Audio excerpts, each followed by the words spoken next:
radio to 96.6 men fele kombo sila daf ni joswan aywe me alon ko ke talan saba kibarol natale duni kibarol fana même couleur Sky FM radio ti même be couleur wol kanati de an Sky FM radio même fana be Angleterre wol fana kanati de an community radio même be basse même be Brikamba Fuladu wol fana ke Brikamba community radio wo fana ke nyin kibar kilim natali en même mo nyin talan saba kibarol ti combo real estate nim fana mané shipping agency kata smart GSM ñu lay programme o banku to la passé to la sponsor anabi kibarol talbe me moyla baro ay tandiko dalilo me atinna vice president Fatimata Diallo Tambaja ay tombon ka banko la vice president ako kunyi ma bala mo fanti standard newspaper ya safe alba moyla fanan to vice president ajaratu Fatimata Diallo Tambaja ay bere folo la kuram kuta kuto me alon ko ya fara kayto kono be men lo kambiri kama atela bere folo la me alon standard newspaper ya emba point newspaper ya di alba moyla fanan sate mol membe sare alpha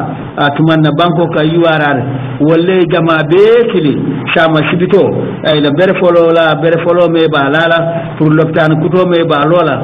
sare alpha mayalon ka kede sare alpha dingul melbe diaspora an melbe gambe jang wolle tafawta pour ka wo ate wo de l'hôpital lo albo fanan kibaro sotola alba kibaro sotla fanan ko men siata gambe dingul mentata mo tallul anen kiling mayalon ko ni arab étudiant lemba amerika arabu karanke golle munafang Saudi Arabia la free scholarship men di la ñinan kata karangala alhaji tunkara ya fo abrani Star FM la CEO alfa karaka be katala katato me alon kan ni radio ya sotal do kibaro fanan sodala alba kibaro sodla fanan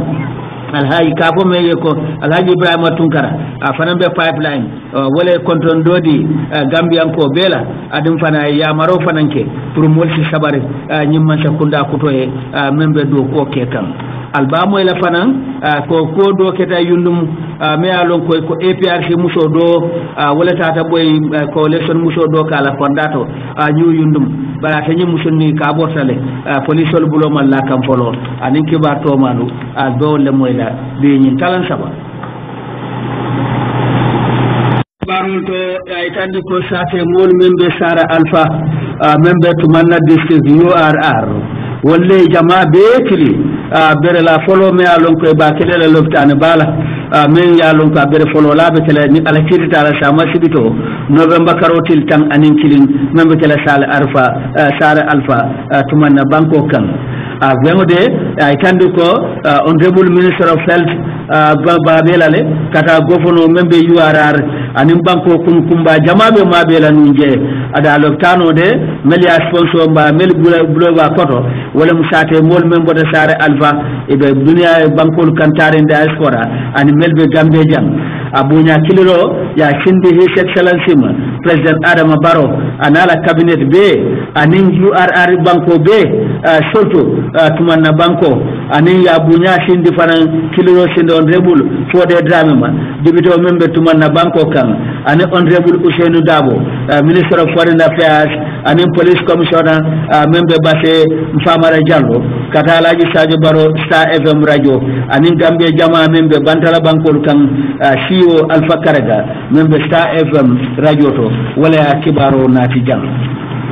hanabe kibarol to mentata fo Gambia dinglu mo tallulu nin kilin meli alo ko be ni arabu karangala walle munafang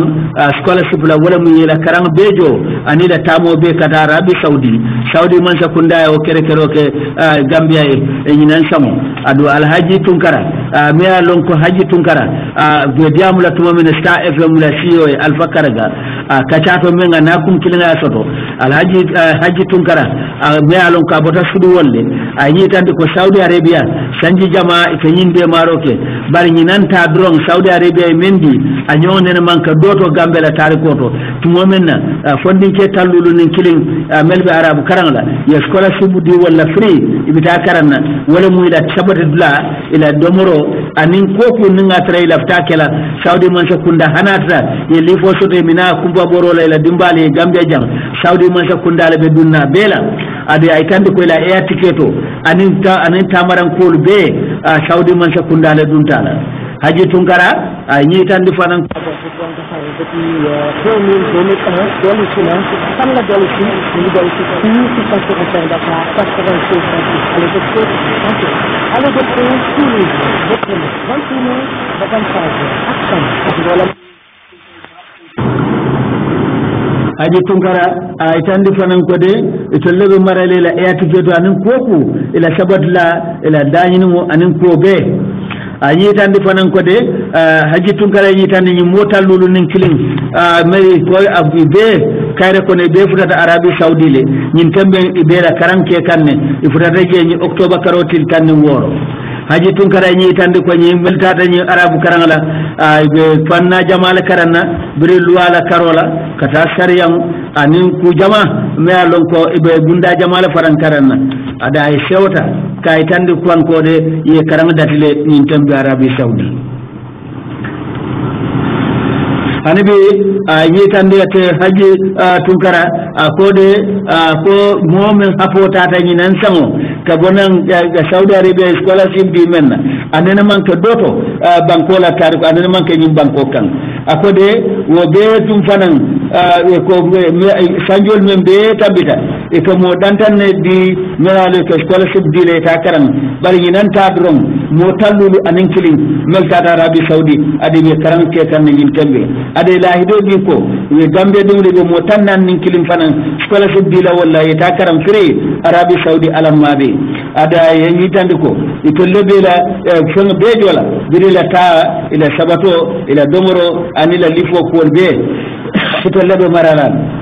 Haji Tunkara ay tande ko de ni mu yirwa ko balati ada sota democratic nyanto e president la koto même president Adama Baroti ada ko Arabie Saoudi man sakunda yela manani ci ko men sota president Baroto ko ñin dalilo le atina ñin demar sifa na ta ban koy ay ñi tande ko de Gambia sitenten kadwa president Baroye anala man sakunda ako Gambian ko harjeta baake dunia kono tumomen ale harje nyimmansa ke kendola meya lonko a nyaabe tilindin bankolla adum meya sabu fo démocratie lota nyim banko kam Haji Tunkara a ñillaje fanan ko University of Arabie Saoudi ala loni sayin tema a siata sanji tallulti bari ñinanta doron niyajiɓe gambian ko doron men ya lonko Africa kono Gambia dronne ñin haposoto mais mo tallulu nin kilin ye scholarship di menna kada karam free dépense be Saudi dun tala ñin tembe ay tande ko Gambian ko fanana melbe karangala Arabie Saoudi ila union student union melbe Arabie Saoudi to le fanan kanyeta kata semi final kata dam fo men kata je to momenna yo do ko tamul beno fo tata final se bita semi final ye South Africa le no birin to momenna itata penalty la Gambia le wol kanye ade ko anyimu nyabo ku balati bankoy aduma be sonta president Barola man sakunda ko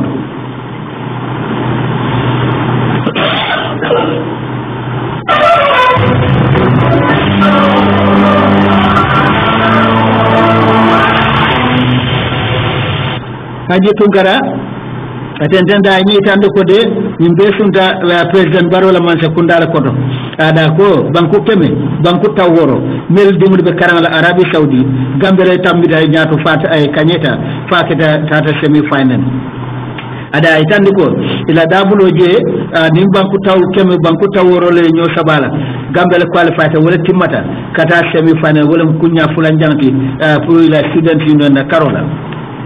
ay tandi franco mais ala tele mu university be la kunton côté Arabie Saoudi même be la ni Arabie Saoudi Dr Hatim Al Majulki e ka fam ma be tani mais ala Gambian ko jay bake ila sobeya ani la wakilo ani la karamunda dino la kafo ila kata daburo kata dam foto je president même be Gambia Student Union Arabie Saoudi ay ka fa Ishaka Diouf ani Seydi Dieng ani Ibrahima Marena wol be ya Gambian ko la jay bake la Union melba Arabie Saoudi ye Gambia nganyandi bake adu ye Gambia bu ye bunyadi Gambia la je Haji Tunkara anata ala konton do sinde His Excellency man President Adama Barrow anala man sakunda be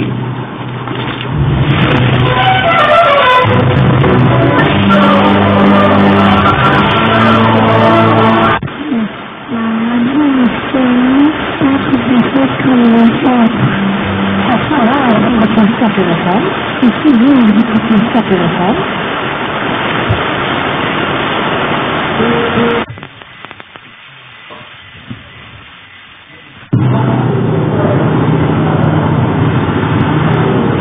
hanibi kibarol to albela mo kantaran saba kibarol la mem alhaji ibrahima tunkarata ko bismillahir rahmanir rahim katabe pipeline afane kayto tinan akabe tentroni jayrodi la gambian ko bela ada sewata fanan kaytandi gambian ko la ko ye sabari nyoye ye sabari man sakunda kutoye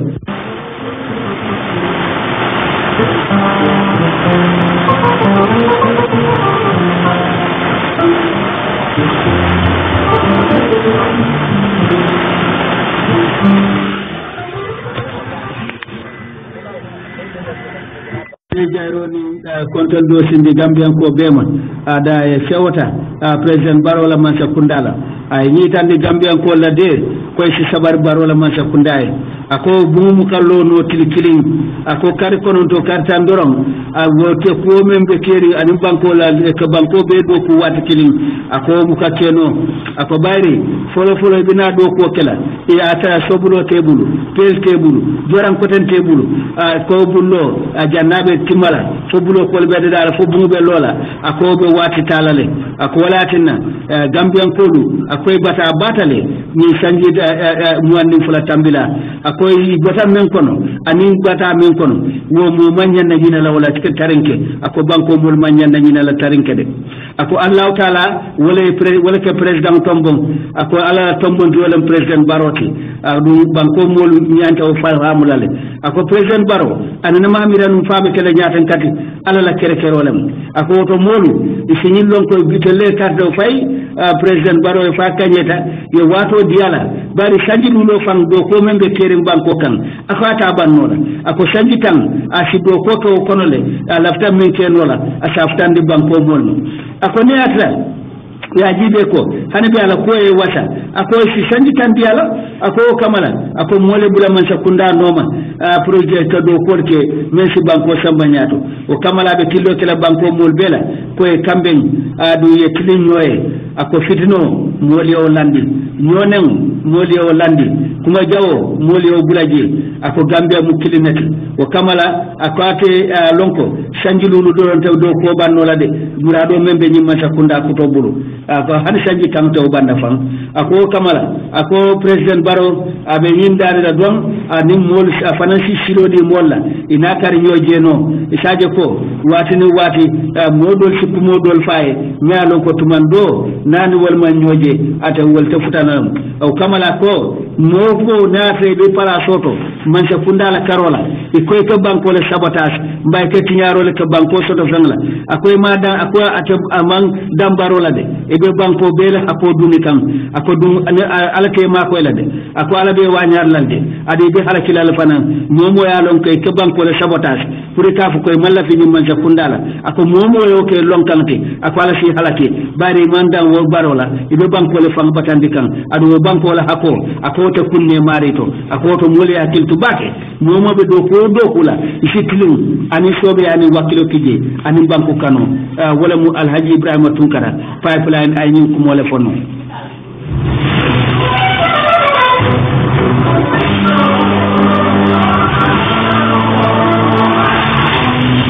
be kibarol be futata jamano itande fanko de APRC musodo wala boyta musodo kanno yondum atata no ma fala kordato ka kelen dije ate kode ko asamba police oli membe yundu police banjulundi bare hanibi ate musundi ka bor sale ay maaje folo bare moome ye kibaro di janna o ko alata ko ya moy ko muso bor sale atata foni ala kunda bare wo man dankene ya folo bare ka bor sale silal membije ya itande ko nyimu kula to mi alonko akobe wajabe kambake APRC ko bembe yundum ñew yundum watini wati si ma nyata mi alonko asifitno sabunole ani fana si ba kayro tiñanole e ko fam prison officer nyaton ko do bije fam abu top official ti prison department e ka fana mu molati men ko ñul ma ko ñin kenya ma nyato mi alonko man kayro ma ko ñew yundum wo kamala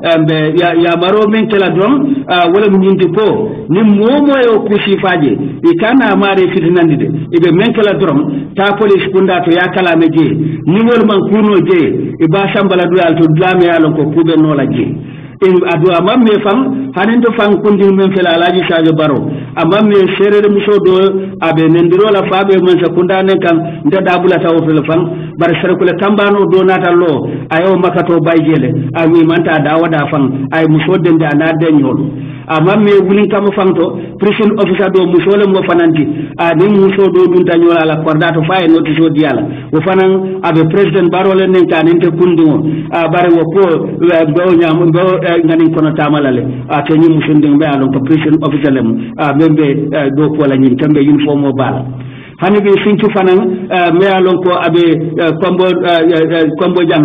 sintu alaji mba sintu ma fanna e ko fanan do membe samba abota kel samba tiagi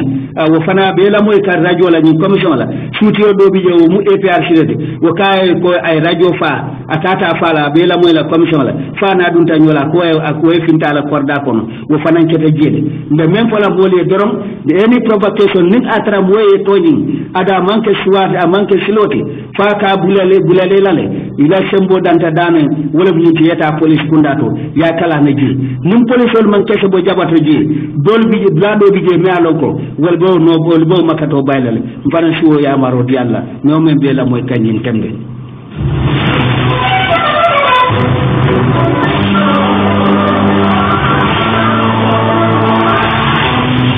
anibe badolo sutale kata ke kibarol to me alon ko abe den jam ya kalendi be nyumato men keta president la kodda to fajara no di aramisa tambe wala mu kunu aramisot Fatoumata Diallo Tambajang ya tombondu match karo kono vice president yala bari mo mesol nata dia mo warandi bake ta fuka ala sanjo tambita o constitution koto e men safeno me ala wala mu 1997 constitution oti faya sabu e nata o ko landi ye wato ta foi tata banko député bumla ye age limit buruka o tambole president ye sembo soto ay vice president tombo mem ajarato Fatoumata Diallo Tambajang tonya president baro e ni tande ko de kayto men futatema way ni tande ko abe sanji taworo ni luli e dumal bari wo nyawanya amata ama ko sembentiya anata marandi folo ay je ay jare ay taray la wo palaso kunna folo fo janni e ba maka mo dilala ay tande fanko de standard newspaper fana nata sabe ko wo nyawanya ako be wato wo tembole dibitawlu nata ben yo burka banko la constitution oto ka ko ni mo tambita ni sanji nankamula eteke no la banko nyaaton koti yo burka wo constitution kototo me alon ka bijan 1997 constitution wala silo wala pour que ni place odi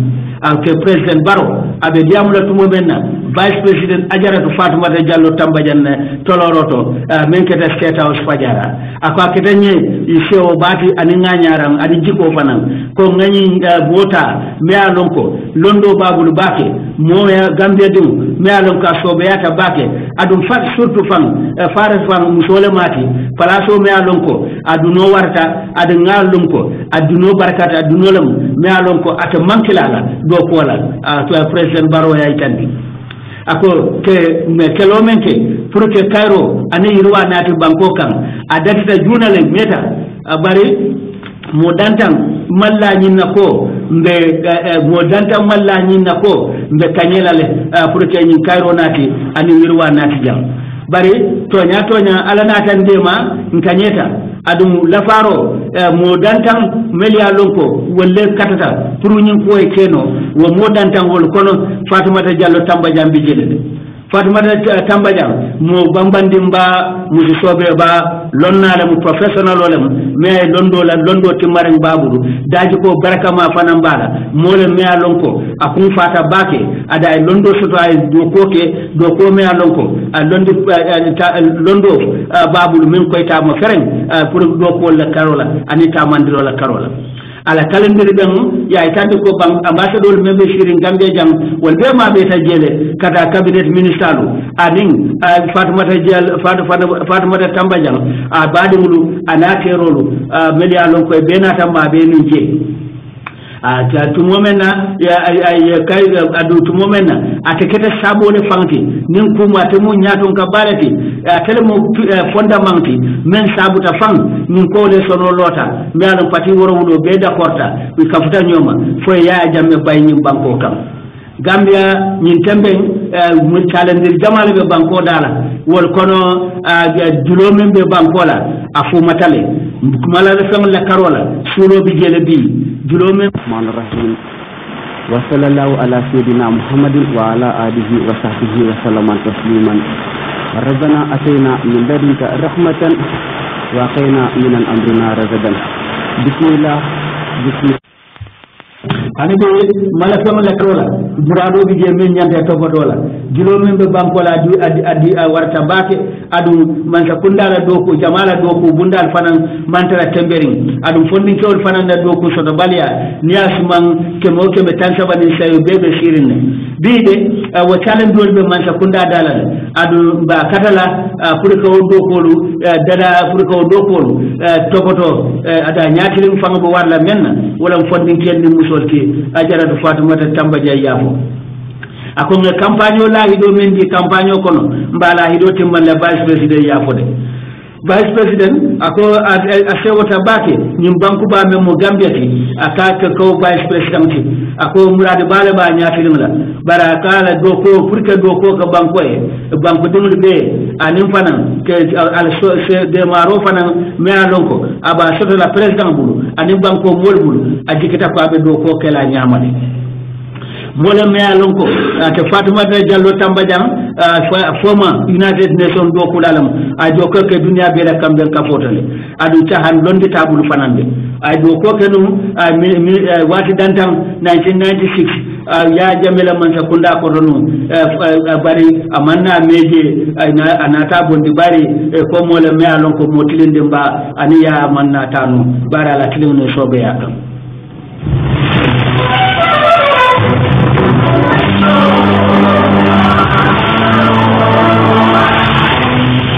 la moy kan talan saba kibaro la min ko bonale Sky FM radio to 96.6 Kara FM radio Kuloro Bashamba Kanne and Sky FM radio Angleterre and Brikama community radio fana benyi kibar kilimta kanne Vice President and Minister of Women's Affairs Aja Fatumata Jallow Tamba Jang Arbalum at President Tola atambita bere follow nyato bere follow me yala me alonko megawatt muang kurambungo de même poche la Brikama atata bere follow la West Coast region akodo de akodo membe kelaji machine kunna atenyi do ko konna akodo bota Islamic Development Bank adem yilema ala fanna fulanjang me alonko do ko capacity me alonko nyanta kuran sembo men dila abita fo megawatt kansaba ko ni gambe man sakunda dunta kodo kara dola ala fanna folo wala 9 megawatt me alonko ka fa wasila chef meja commission num 2011 a project a kodo be tata fo American dollar million mo ani lulu adi jikita ko e ba jannin kartan woro drom ni machine bu ba parela mi alon ko ay ba fanan be tamala ke kurang de banko molda o nyaaw dama de kita watele wato me alon ko challenge bala be mala fam la karola nin jio me alon ko ay modu ay banko la yirwa ku jama ay atade ninu abo kuma la bento banko president tola aja Fatumata Tamba Jang ay kilo ay hakilo bulani ko asiata sanji taluluti birin Gambia la independence soto min ga banko abe lamoy kan abe yetling abe lamoy kan ay sabaro kono pour kuram soto kuram timmare soto banko kan ani jo sobe jo fanan soto ji senu banko kan akubara manke no ni sanji talul ni fulo kono ako birin tori ngok data semboto January karo kono ngin tawota ko wato molla o batu mo me ya la sanji talulu ni fula e be joni kuran sirin batu gambam ko e ko mban to yo lay do di ko wo be bannale say wo batu wo be bannan to lanin jamanu bi gambe man sakunda e simpanya bata kawla hido timmani na kala muta banko de be bataren adu meta bataren fana be lamoy kan pour nyin kamala ko nyin do ko ci futa be futa la watmi sanji jama ñim bala fen la ko be ko laabe janne adu waya sabu jiko banta mole jiko soto jiko mol man jiko soto wakilola ñaton ko le men soto banko kan kaaje ko ka mol la balu nya beteyande adu nga kalamuta ko ndol fanan dabo ko nole bari lafta to banko mol la man yandi gambia din be ani melbe sirin gambia kon tolbe tonya ngelahi do mendi alala de maroto mbaw kelale ni had ni banko molu tema kaje ko en kurang me alonko abe banko be fila kurang me alonko ate kuntula fereng kurang me alonko adabe sone ala banko moli dina ka tambi sanjol be mel tambi tan banko kam mbajela fananko je senema soto banko dirle me alonko ala kiditala wo kote bayla ganin jela fananko mole danke ne yani lamani ya men soto nyimma kundato ya kutayandi kotake golam nyinti molle taranyalu anila dinkrale kekun sabat nyaay nyinya vice president Fatoumata Jallow Tambadie yafo atewo bemteji atendenda ko man kundade ya sula abola sulol konole nyim mala sonol la karola bayre ya lonko atela musula kumma bate bi mo be nyaabe tilindi men ako dalilo kan walakinna mba kata kan ka molu sembentiya ka do ko bundal yele kaje ko hadama ya bundal fanan si sone ano nyame molla si nyano mbo fanan ferol dada kan adun te tu anta beretula larin manta maw ko do wulindila kaje ko molla fta menda banko kan ngawke ako dum ngem fonyala ngani campagne mo wulindi do ko ne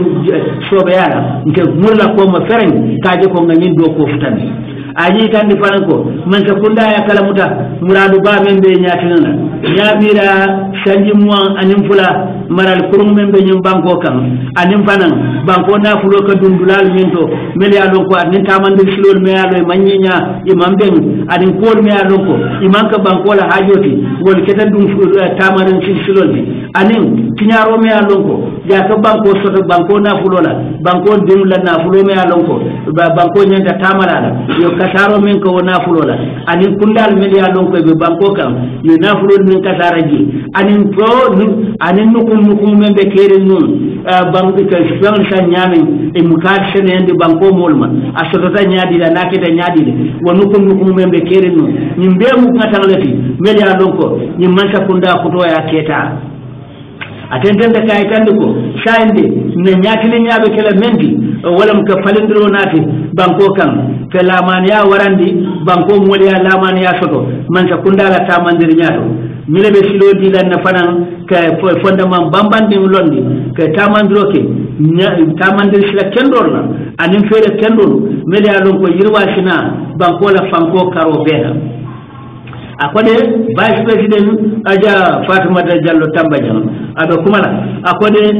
nyatina le fam na doku nya we banko ni nyamore meli alon ko ka fo credible investors meli alon ko mo sobel le moyte na fulo be buladi parete ka doko ka banko e green meli alon ko fasun doko bundallem pour que man sa kunda bulu mutala kata kolla e be menke kam banko e akom pareta ne daño mal soto meli alon ko parete le na fulo doko ndi la jam na banko ne terol soto dunia bankol kono na nim bankol nim kafu bal fane yembulo de nyola ani modu media lonko dafta jela ko be fana ni yirwa kele banko kan abe ay kine banko la yirwala Fatoumata Jallow Tambadie yabo abe kuma la donto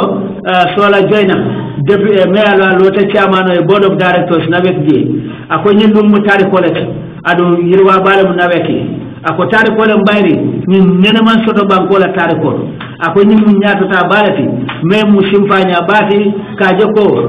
kuram siri soto banko modi ko sula tala nyame managing director membe nawe baba farajo ay nyin dan kene andi ko de wa nyaaw nya calendrol be dala ako to nya ko la ko len bala be laare mol dala we to den do warande baake pour ja moliye ako bari mol si sabat ay nyin don ko ye silomen ta wata bayla ye sila balata pour kaje ko ka furan ni jio sone andi banko ko nyaaton ko membe nawe ay bajela ko molla bata me ya lonka be dala ni jakalo mbajela ko mfana mbeti bulade wo konole nal be den taw jakalo lale bare be kata ko be ke kan kaje ko jakalo ani wo bata bayi banko kan ko be tembo menta mambe bara be sunta keta ko nga ko keta nyami bari machine grim mama ko machine kotol media lonko yeta ye posé jang na ka ko nawet wol no wolle keta anim fanan ay nyanta to botoro men sotola adi nafulo men nyanta kunna je pour do ko e keno banko e ni sanji tanjama wala man tra kerin mum walakin banko man kurang sirin sotono mbe tembo men to kanyante sotola nyame atela karola fafa sanyam banko la ministre men mata mala fenla anin petroleum ay ji tanduko Brikama power station ko dina wax ne rek dina soti soxna ci waye neena sa bop nak day xawa ubbi ci mbir mi waye tamit manam yow ci sa bop tamit nga ci xawa am ci taam tel non waye de inshallah ci katal sun borom su fekke ne manam yow ci sa bop mën nga ko neena rek dang may jëlel li nga xamanteni moy Honorable Fafa Sanyang, Minister of Petroleum and Energy, I tell you Brikama Power Extension Project. Wala mu be kurambungul men lafa kam Brikama. Ikanyo anyo warama man soto kurang la do koto. Me alon ko nawe ke minki. Nga xamanteni moy soto bi nga xamanteni am ko déposer Papa Sanyang, I can't do it. If the machine balment posé canteen, Filalem, Kiliwakili, Abe megawatt and the Fintin de la Kuranto, Ade Koi Jikitafo, Abe Tinale, Kurangala Manko, and in Manko member Navek Dala, Abo Jamala, about the Bunda Sikila Bake, Aba Sabula Fang, Winka Sabu, Choikari Kurankuntu Gladola. Akonado ko banta memu megawatt muang wala be lafala kurang sembo kan o bajira ko nawe la maintenance wol mi kake machine ko tamalla e ba kenola ada te batana tala mole be larin be dankane yaren ko nawe e be tala ba tala la bake maintenance ko dapanso men kabo ke machine kunna sai akoma sa kunda yin taran silo landi pour kaje ko mala famul bunda ta nyama memba tinala malafan bunda ka nyama ade be silo landila kaje ko nawe ke baraka ala nafulo bunda fane baraka ade soto bunda fane ya bunda fane fanundi me ya lon ka kele kilindi ka tamandi silo la me ya lon ko malafan men si shankan balu si balu no kotake ko wol dundi kol kon ako wo silo men ma sekunda e landi tambetale ko kaje fasun do ko bunda fane la nafulo dundi ay ba fala me independent power producers mel fane si kuram bungulu nati machine le poche mais alors ka ci courant de banko monde kuma la ko don men diamu tabige wala fadi majikiti contracto an Ibrahim Mbalo governor West Coast region benata wala gol bismillah ate ñim damato hanabe kibarol nada kaytande ko manka mankunda sate mulu mais le président Adama Barrow wuruta o sate olto ye tumi ko ila constituency chairman member opposition GDC party wala mama kandela party yoti Jimara district ikoy bali koy to palet ete bankela ji ila satoto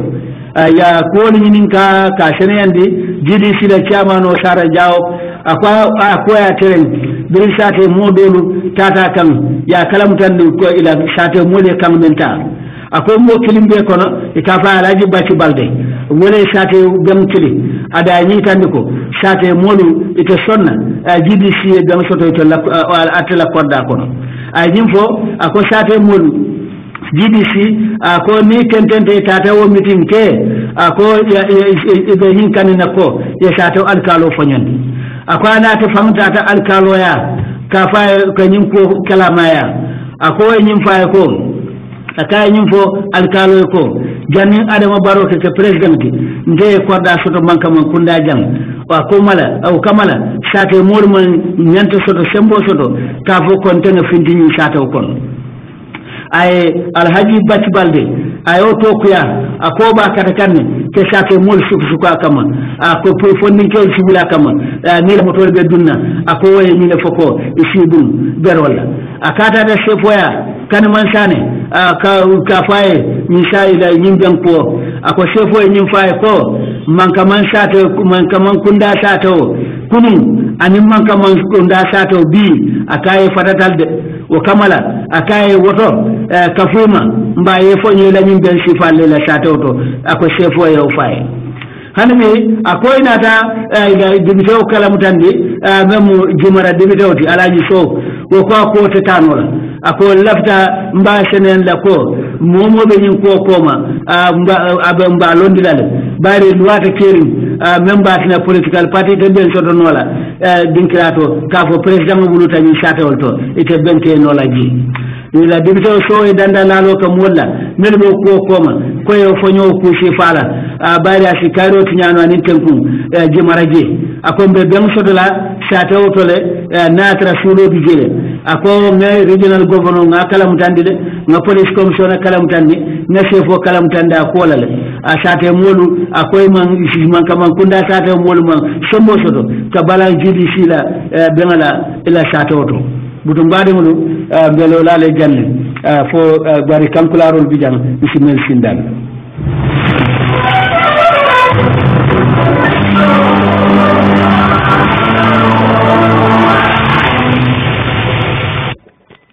kibarol to